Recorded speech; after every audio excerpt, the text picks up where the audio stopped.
Paano mo nga ba malalaman ang tamang panahon ng pagmamahal at kung sinong tao ang dapat mong mahalin? Ito ang kwentong ating tatalakayin at bibigang pansin ngayong araw. Hello mga kabarkada, ito ang inyong DJ John Lover, at welcome sa ating programang pinamagatang Pahina ng Puso. Ang kwento na ating babasahin ngayon ay kwento ng ating kabarkada o kaberks si Vicky ng Caloocan. Dear DJ Jan, ako po ay sumulat sa inyo upang humingi ng payo sa aking karanasan sa buhay. Tawagin na lamang po ninyo ako sa pangalang Vicky.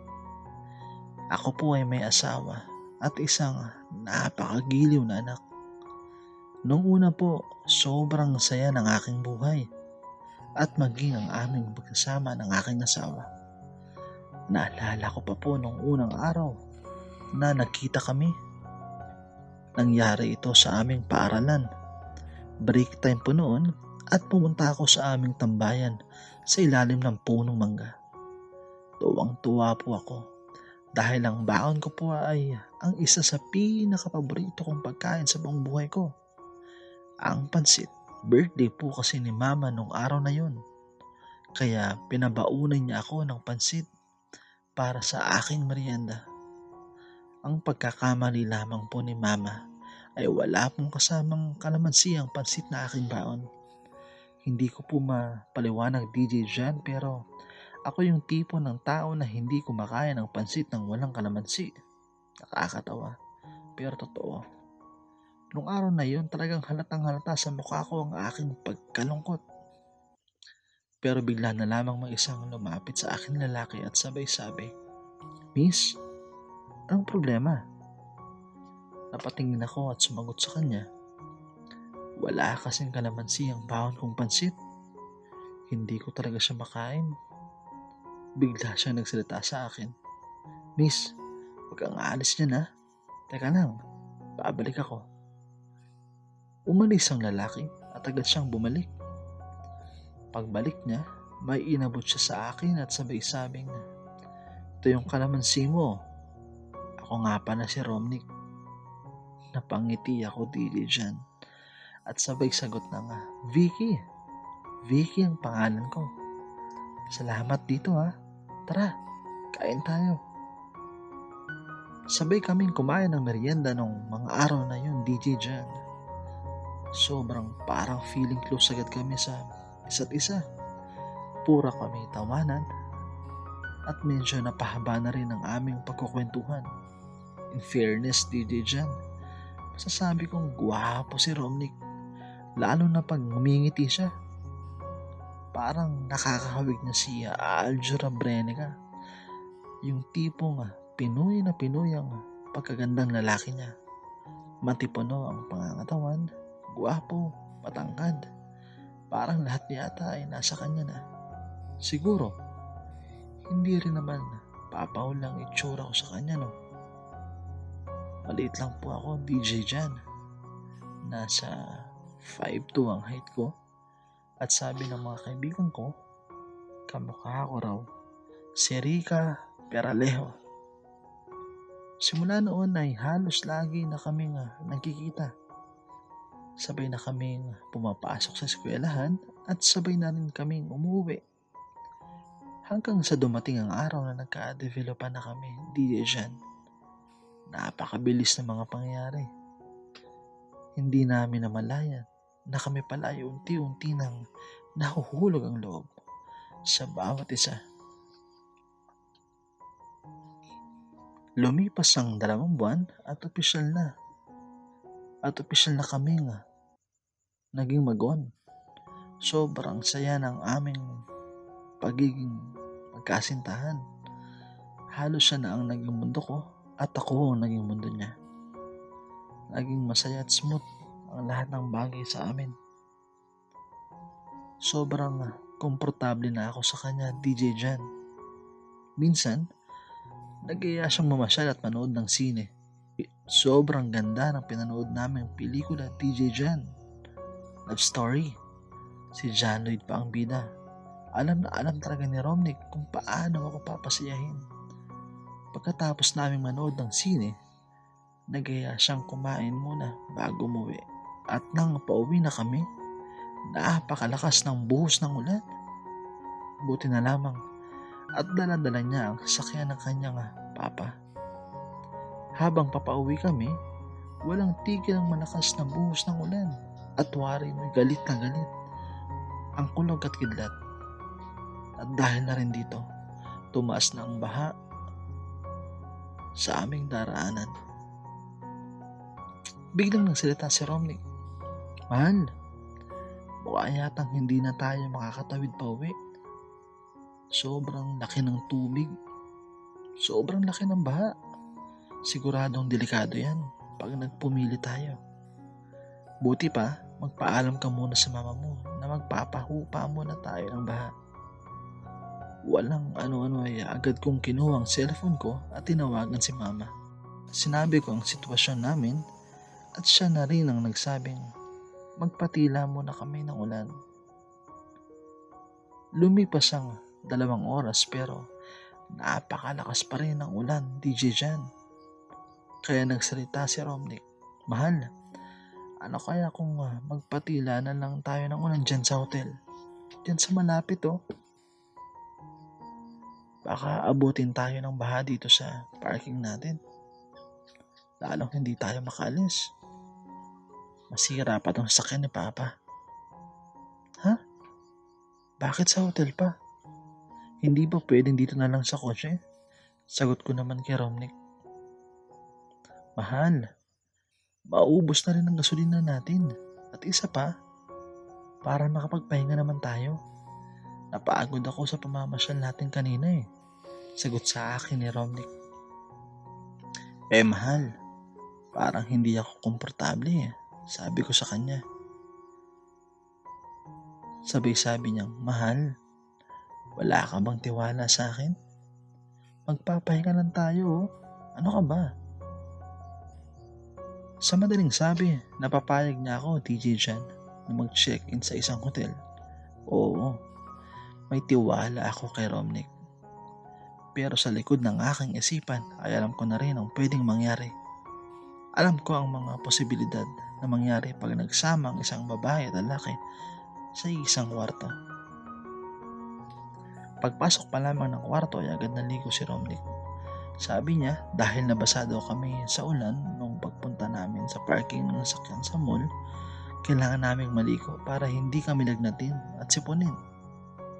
Pagkatapos siyang maligo, agad niya akong pinaligo. DJ Jan. Mahal, ano pang hinihintay mo? Maligo ka na. Sige ka. Baka trangkasuhin ka. Ikaw din, sabi niya. Naligo na rin ako, DJ Jan. Tinanggalan ko ang paliligo ko dahil talagang kinakabahan ako sa mga pwedeng mangyari. Paglabas ko ng banyo, nakita kong nakatagilid siya at natutulog na. Nakahinga ako ng maluwag ng DJ Jan. Unti-unti akong lumapit sa isang maliit na lamesa na may salamin upang magsuklay ng buhok ko at magpatayo. Maya-maya pa, bigla siyang nagsalita. Mahal, pwede mo bang hilutin ang ulo ko? Parang ang sakit Sige, mahal. Diyan Madali kong sagot sa kanya. Habang hinihilot ko ang kanyang ulo ay hinahawakan niyang mahigpit ang aking kamay at sabay sabi nga, mahal, ikaw ang gusto kong makasama hanggang huli. Ikaw ang lahat sa buhay ko. Ikaw lang, wala nang iba. Napatitig ako sa kanya, DJ Jan. At bigla na lamang nagdikit ang aming mga labi. Kasabay nito ay hindi na namin napigilan ang bugso ng aming damdamin, ang aming mga sarili. Habang hinahalikan niya ako, unti-unting naubos ang saplot sa aming mga katawan. First time ko yun, kaya napakalakas ng kabog ng aking dibdib. Para bang narinig niya ang kabog ng dibdib ko ang bigla siyang napatigil sa ginagawa niya. Sabi sa akin, "Mahal, akong bahala sa'yo." Naging mainit ang buong magdamag sa aming dalawa sa kabila ng malamig na panahon. Sa totoo lamang, DJ Jan, parang mixed emotion ang nararamdaman ko ng mga panahon ngayon. Masaya dahil kasama ko ang taong mahal ko. Pero kinakabahan at natatakot sa mga pwedeng mangyari sa ginawa namin. Nagpatuloy ang aming pagmamahalan, DJ Jan. Lalo kaming naging sweet at malapit sa bawat isa. Mukha na yatang gusto ko maniwala sa sinasabi ng iba na ang sex daw ang nagpapatibay sa relasyon ng dalawang taong nagmamahalan. Paulit-ulit na may nangyari sa amin, DJ Jan. Paulit-ulit naming pinagsalukan ang init ng pagmamahalan naming dalawa. Pero isang araw, agad kong naalala. At ako'y nag-alala. 2 buwan na kasi akong hindi dinadatnan ng buwan ng dalaw ko. Kaya kinausap ko siya. "Mahal, may gusto sana akong sabihin sa iyo," sabi ko sa kanya. "Ano yun, mahal?" Mabilis na sagot niya habang nakangiti. "Mahal, 2 buwan na kasi akong hindi dinadatnan ng buwan ng dalaw ko. Natatakot ako. Baka buntis ako eh." Napatahimik siya, DJ Jan. At kitang-kita ko sa mukha niya. Naalalang-alala siya sa mga sinabi ko sa kanya. Agad siyang nag-abot sa akin ng pera at sinabing bumili daw ako ng PT o pregnancy test para malaman namin pareho kung buntis daw ba talaga ako. Bumili ako ng pregnancy test mag-isa, DJ Jan. At kinabukasan ng umaga, nag-test na ako. Ayun, lumabas na yung result. Una, hindi ko tinitingnan eh. Dahil sobrang kabado ako ng mga oras na yun. Halos tumalon. Nasahig yung puso ko. Maya-maya pa sinilip ko ang result nito. Maya-maya pa lumabas ng unang guhit na kulay pula sa pregnancy test na hawak ko. Akala ko ay okay na. Pero biglang may isa pang malabong kulay pulang guhit na lumalabas ulit. Agad kong tinawagan si Romnick para sabihin sa kanya ang ginawa kong test. Sinabi niya sa akin na hindi kami makakasigurado sa ganyan dahil malabo nga raw ang pangalawang linya o guhit no sa PT. Buti pa daw ay sa klinik na kami magpunta bukas ng umaga upang doon ay makasiguro na kami. Buong gabi at magdamag ay hindi ako makatulog, DJ Jan. Naisip ko ang pwedeng mangyari sa akin pagka buntis nga talaga ako. Siguradong magagalit si mama at papa sa akin. Pero parang masaya na rin ako dahil makakasama ko na habang buhay ang taong pinakamamahal ko.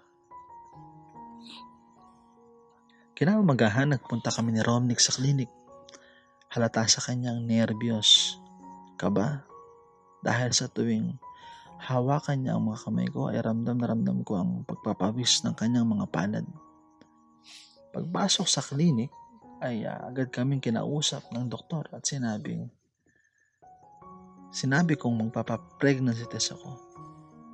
Agad akong tinas ng doktor at ang lumabas ang resulta. Magkahalong saya at takot ang naramdaman ko, DJ Jan. Oo, DJ Jan. Tama ka. Buntis po ako. Niyakap ako ni Romnick at sinabing, "Mahal, hindi ko alam kung anong gagawin natin sa pagkakataong to. Pero gusto kong malaman mo na papanagutan kita at lahat ay gagawin ko para sa inyo ni baby." Agad namin itong sinabi sa mga magulang namin, DJ Jan. Siyempre, ano pang expect namin? Gulat na gulat sila at galit na galit din. Kaya nagdesisyon ang lahat na ipakasal kami agad kahit sa huwes lang bago pa lumaki ang aking tiyan. Pareho kaming napatigil ni Romnick sa pag-aaral dahil kinailangan niyang magtrabaho sa call center para sa ikabubuhay namin. At ako naman ay nag-focus na lamang bilang isang housewife. Isa pa ay medyo maselan din ang aking pagbubuntis, sabi ng doktor. Lumipas sa mga buwan at ako'y nanganak na. Isang malusog at napakagwapong baby boy ang pinagkaloob sa amin ng Diyos. Sobrang saya ko, DJ Jan. Nung una ko nasilayan ang aking anak, walang pagsidlan ang aking tuwa at saya. Naging normal na naman at maayos ang aming buhay pamilya. Sapat ang kinikita ng aking asawa para sa amin tatlo sa pambayad ng upa ng bahay, kuryente, tubig at sa iba pang pangailangan namin. Pero minsan napapansin ko parang nitong huli naging mainitin ang ulo ng asawa ko. Pati cellphone niya, hindi niya na binibitawan hanggang sa pagbabanyo niya. Lagi na rin siyang late umuwi, kesyo nag-overtime daw siya para sa amin. Maraming dahilan. Sa madaling sabi po, parang may kakaiba sa asawa ko. Isang araw ay nagpaalam ako sa kanya na doon muna kami ni Bibi kila mama at papa ng mga isang linggo. Sinabi kong namimiss na kasi nila mama at papa si Baby, kaya doon muna kami pinapatigil.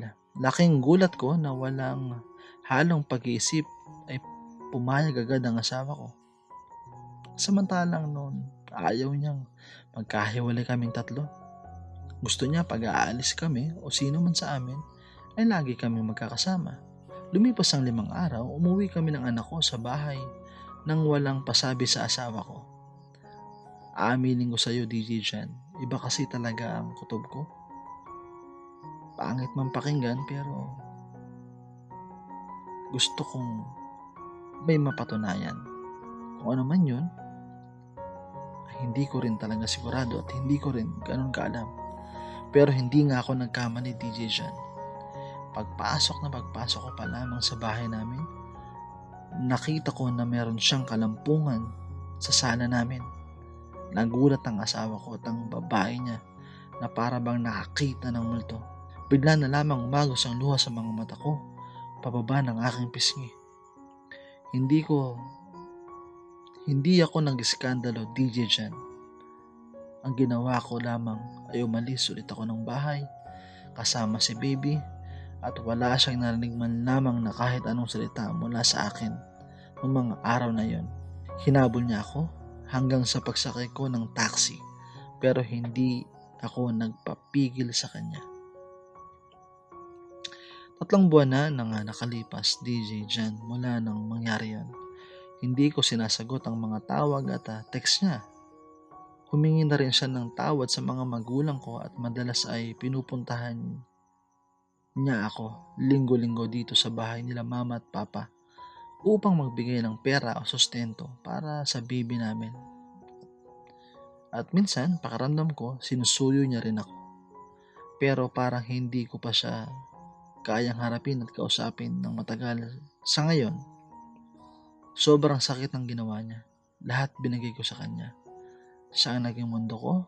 Parang gusto ko na lang natuluyang makipaghiwalay sa kanya sa sobrang sakit eh. Dapat ko ba siyang patawarin, DJ Jan? At bigyan ng isang pagkakataon? Baka kasi ulitin niya lang sa akin yun.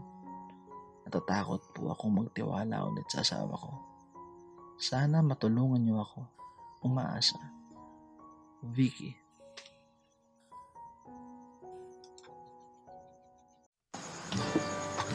So, ang sumulat sa ating ngayon ay si Vicky ng Caloocan. At kay Vicky, kung yung tanong mo Kung patatawarin mo ba yung asawa na si Romnick. Nasa iyo naman yan, pero alam ko na masakit yun. Yung naranasan mo, masakit yun eh. Niloko ka, nagkatiwalaan mo, binigay mo lahat. Pero lagi mong isipin na kayo mag-asawa.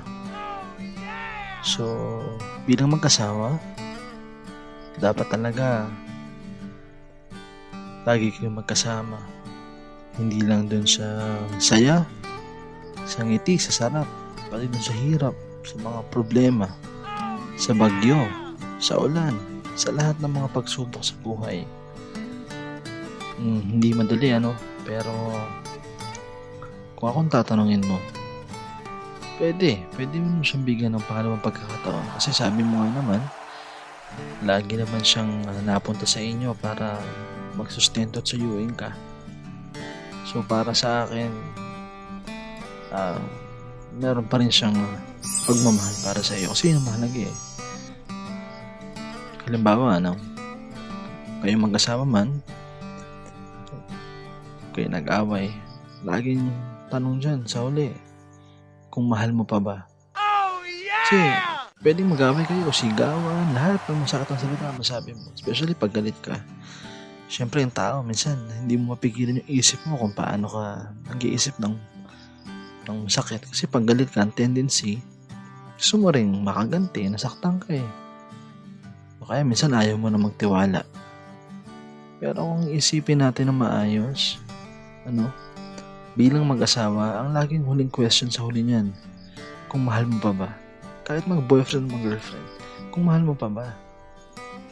Kung mahal mo pa, patatawarin mo. Kung hindi na, nasa na yan, pag-usapan ninyo. Pero ang mahalaga sa lahat yan, para sa akin, lahat ng tao ay deserving para sa second chance.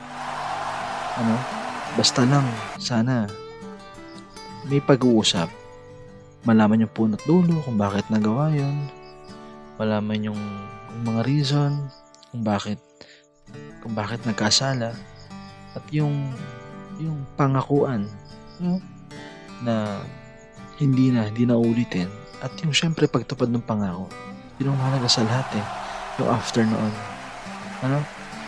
Hindi yung iba kasing ginagawa pagka patawad, kaayos, ulitin ulit. So, baliwala lang. So, sa mga lalaki, kahit lalaki o babae, kung tayo may nagkasala sa ating partner o asawa, at tayo pinatawad, sana wag nating sirain yung pangalawang pagkakataon. Kasi, sa isang relasyon, mahalaga yung dalawang bagay, yung tiwala sa pagmamahal, saka respeto, isa patlo pala. Kailangan huwag mawala yun. Diba? Kasi pag nawala isa man dun, parang hirap na magpatuloy eh. Ang hirap na. Diba? Kaya, ikaw sa'yo, Romnick, kung nakikinig ka, dapat buuin mo yung tiwala mo para kay Vicky. Yung tiwala ni Vicky sa iyo, dapat mabuo mo ulit. Mahirap, pero pinagsusumikapan yan, brother. At Vicky, kung sakali namang makita mo yung sinceridad ng tao, yung sincerity ng tao, makita mo man yun, namambot yung puso mo. At ang mahalaga rin sa lahat, syempre, sa relationship ng bawat isa, especially mag-asawa, at ano mang uri ng relasyon, dapat si God andun lagi sa sentro. Kasi dun, pag si God nasa center natin, siya yung bahalang gumabay sa atin naman. So, ayun. At Vicky, para sa mga naman dyan, sa mga ginang ng tahanan, ina ng tahanan, mami, hindi porket ho tayo may asawa na, may anak na, hindi na tayo mag-aayos. Vicky, paalala bilang kapatid, bilang kaibigan, baka naman dumarating naman si Romnick ng hindi ka man lang nag-ayos. Dapat syempre, pag darating yung taong mahal mo, papabangko ko man lang, pupulo ko, diba? Huwag natin alisin yung excitement sa bawat isa. Huwag nating alisin yun. Ang sinasabi ng iba kapag daw matagal nang mag-asawa, para daw magkaibigan na lang. Oo, maganda yan, mag-best friend kayo. Pero hindi ganun. Dapat yung ligawan stage, hindi mawawala yun. Yung romance, yung surprises, hindi mawawala. Kasi, mahalaga yun sa isang relasyon. Kasi pag nawala yun, ang tendency, parang magiging boring na kayo. Pangit mong pakinggan, pero ganun ang lalabas niyan. Hindi ko sinasabi yung tama yung ginawa ni Romney. Pero ang sinasabi ko, dapat alagaan natin yung relasyon natin. Bilang babae, bilang lalaki, yung mga responsibilities ninyo, huwag kakalimutan. Diba? So mga misis, huwag kakalimutan responsibilities, magpabango, maligo. Okay yun, magluto, magdaba, mag-lunch, mag-alaga ng bata. Pero huwag kakalimutan naman yung paliligo. Yan, pag-aayos, pagpaparlor, mga mister naman. Kung nakikita nyo na si Mrs. minsan, hindi nag-aayos na, sobrang busy. Tulungan naman natin, huwag naman pagkagaling trabaho, diretso pa sa barkada, inuman pa. Walang problema yung mag-happenings minsan. Pero sabi nga nung palabas, gaano ba katalas ang minsan? Baka naman araw-araw na. No? Tandaan nyo, yung asawa natin, mga mister, ang asawa ay hindi po pinakasalan bilang maging katulong o kasambahay. Yan po ay pinakasalan bilang maging partner ninyo kasama sa buhay. Isa yun sa mga noble job, yung pagiging housewife. Yan ang trabaho walang sweldo. Walang kahit ano. Ang gusto lang niyan yung pagmamahal at atensyon. So mga mister, kung tayo po ay mahilig pang bumarkada, kung tayo po ay mahilig pang lumabas-labas pag galing trabaho at hindi asikasuin si misis, hindi tulungan sa gawaing bahay sa pag-aalaga ng bata, dapat hindi ho tayo nag-asawa. Dapat bumarkada na lang ho tayo. Ano po? So ayan ang ating letter sender na si Vicky. Salamat Vicky sa iyong sulat na ibinahagi sa amin. Ang kwento ng pahina ng pag-ibig mo. At nawa Vicky ay naibsan natin kahit paano yung sakit na naramdaman mo sa iyong dibdib. At mga kabarkada, hopefully natuto tayo sa kwento ng ating kaibigan si Vicky. At muli, ito ang DJ John Lover, nagsasabi, ang pag-ibig ay napakamahiwaga. At ang taong umiibig ay hindi takot masaktan. At bawat tao ay merong kwento sa pahina ng pag-ibig.